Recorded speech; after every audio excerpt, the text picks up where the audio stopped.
اعوذ باللہ من الشیطان الرجیم، بسم اللہ الرحمن الرحیم۔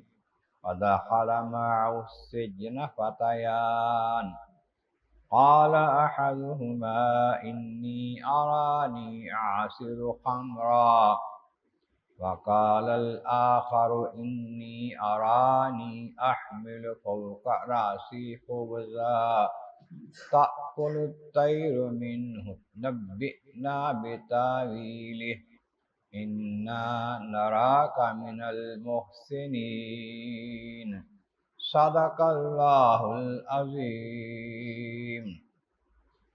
حمد و ثناء رب کریم اور درود و سلام بر سید خیر الانام کے بعد سورۃ یوسف کی آیت نمبر 36 تلاوت کی گئی ہے، جو 12ویں پارے کے 15ویں رکوع میں ہے۔ اس سے پہلی آیتوں میں بتایا گیا کہ جب یوسف علیہ السلام اور زلیخا والا معاملہ ہوا اور زلیخا نے عورتوں کو بلا کے ان کے سامنے یوسف علیہ السلام کو بلوایا تو وہ عورتیں بھی آپ کے رسول کی گرویدہ ہو گئیں، اور انہوں نے بھی مشورہ دیا کہ آپ بات مان لیں اپنی مالکن کی۔ ادھر زلیخا نے دھمکی دی کہ میری بات نہ مانیں گے تو میں ان کو جیل بھجوا دوں گی، تو آپ نے اللہ کی بارگاہ میں دعا کی، یا اللہ جو یہ مجھے دعوت گناہ دے رہی ہیں نا، اس سے تو قید اچھی ہے، جیل بہتر ہے۔ اللہ کریم نے دعا قبول فرمائی اور ان لوگوں کو، حکمرانوں کو یہی بات سوچی کہ فی الحال امن قائم کرنے کے لیے ان کو الگ کرنے کے لیے حفاظتی طور پر جیل میں بھیج دیا جائے، تو ان کو بھیج دیا گیا۔ جب جیل میں بھیجا تو فرمایا وَدَخَلَ مَعَهُ السِّجْنَ فَتَيَانِ، اس موقع پر 2 اور نوجوان جو ہیں وہ بھی جیل میں بھیجے گئے۔ ان کے بارے میں تفاسیر میں آتا ہے وہ 2 نوجوان جو تھے وہ درباری خادم تھے، ایک بادشاہ کا پانی پلانے والا تھا، ایک بادشاہ کا کھانا بنانے والا تھا۔ ان دونوں کو بھیج دیا گیا۔ دیگر تفسیروں میں آتا ہے کہ وہ دونوں جو تھے ان پر الزام لگا انہوں نے بادشاہ کو زہر دینے کی کوشش کی ہے۔ کسی کے کہنے پر، کسی کے چکر میں آ کر پیسے وغیرہ لے کر ایک پانی پلانے والا ساقی جو ہے اس کو کہا کہ تم زہر ملا دو، اس نے کہا نہیں میں نہیں ملاؤں گا، کھانے والے نے ملا دیا۔ اب جب بادشاہ کے پاس کھانا پیش کیا گیا تو کھانے والے نے الٹا ساقی پر الزام لگا دیا، بادشاہ صاحب اس کا پانی نہ پینا، اس نے زہر ملایا ہوا ہے۔ اب لگا ہے الزام اس کا، تو جاتا کہا دربار سے، بادشاہ نے کہا ابھی یہاں کھڑے ہو کے پانی پیو جو لائے ہو میرے واسطے، اس نے پی لیا۔ اب بادشاہ سلامت نے یہ دیکھا کہ اس نے پانی پی لیا ہے، زہر ہوتا تو نہ پیتا۔ اب اس نے پھر بتایا کہ حضور اب کھانے سے پرہیز کریں، کھانے میں زہر ہے۔ جب کھانے کا بتایا تو کھانا بنانے والا بھی موجود ہے، اس کو کہا بھی کھاؤ، کہ میں تو نہیں کھاتا۔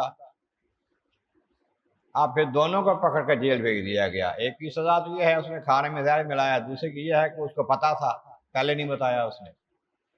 دونوں کو جیل بھیج دیا۔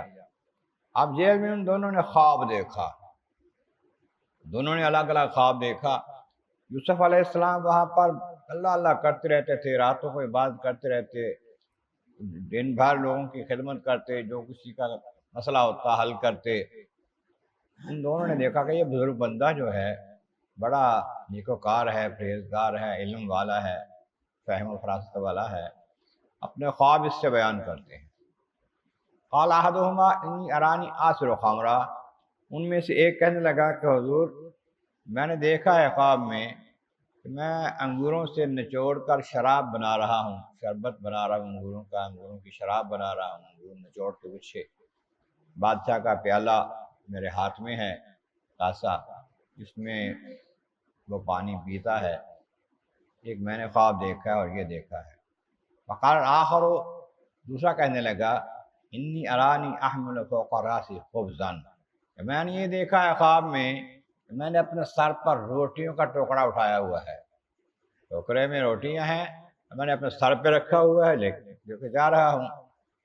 تاکل الطیر منہ، اس میں سے پرندے کھاتے جا رہے ہیں، اوپر سے پرندے جو ہیں چیل کوے وغیرہ وہ روٹیاں کھا رہے ہیں میرے سر کے اوپر رکھے ہوئے ٹوکرے سے۔ نبئنا بتاویلہ، آپ ہمیں ان خوابوں کی تعبیر بتا دیجیے، ان کی تعویل کیا ہے، ان کی تعبیر کیا ہے، ان کا انجام کیا ہے ان خوابوں کا۔ انا نراک من المحسنین، ہم دیکھ رہے ہیں کہ آپ بڑے نیکوکار ہیں، محسن ہیں، بڑے بھلے بندے ہیں، آپ علم والے لگتے ہیں، صاحب فراست لگتے ہیں، آپ ہمیں اس کی تعبیر بتا دیں۔ اور کوئی بندہ ایسا نظر نہیں آتا جو آپ سے بہتر ہمیں لگتا ہو وہ خوابوں کی تعبیر بتا دے۔ آپ نے کیا فرمایا اور کیا حل اس کا نکلا، اگلی آیت میں اس کا تذکرہ انشاءاللہ تعالی آئے گا۔ اللہ تبارک و تعالیٰ کی بارگاہ عالیہ میں عرض مولا کریم، محبوب کریم کا صدقہ قرآن کریم کا فہم اور اعمال صالح نصیب فرما، وآخر دعوانا ان الحمد للہ رب العالمین۔